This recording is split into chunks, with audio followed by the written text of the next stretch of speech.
Well, hello there. My name is Phelim Doherty, and I qualified from the Royal Veterinary College in 1987. I'd like to take just 3 minutes to tell you a story my father once shared with me. And as he spent over 40 years in general practice, he has a lot of such stories. I love listening to them because he has this habit of starting to laugh at his own stories. And so I'm never quite sure if I'm laughing at his story or laughing at the way he's laughing. Anyway, let me tell you the story and you can make up your own mind.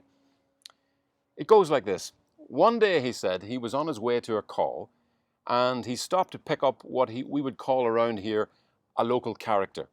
This poor man was a farmer who had unfortunately drank away everything he owned, and he was now in declining health. In fact, that morning he explained to my father that he was on his way to the doctor for another checkup as he had a throat problem.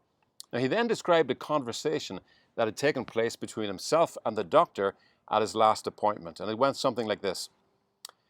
"Well, Patrick," he said, "your man shoved this light down my throat to have a look to see what was wrong. And when he'd finished searching down there, I asked him what he could see. 'Can you see anything?' 'Good news,' he said. 'I can see nothing.' 'Well, that's amazing,' I said. 'You can see nothing.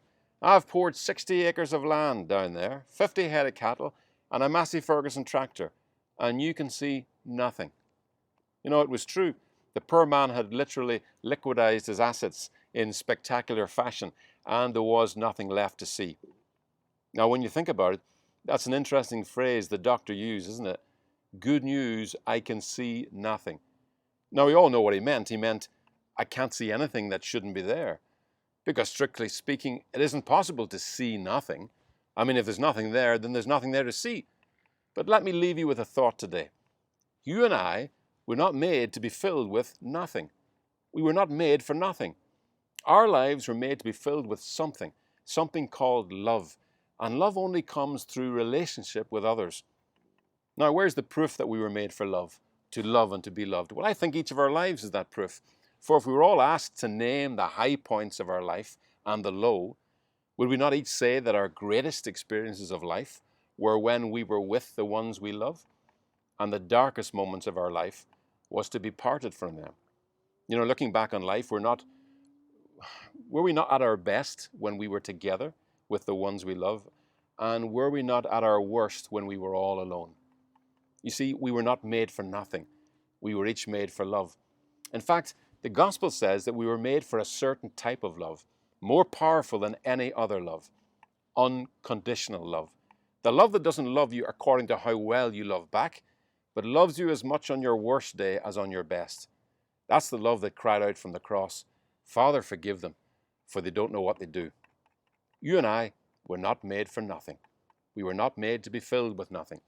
We were made for love, but not just any love, unconditional love, the love that flows toward us when we have done nothing to deserve it.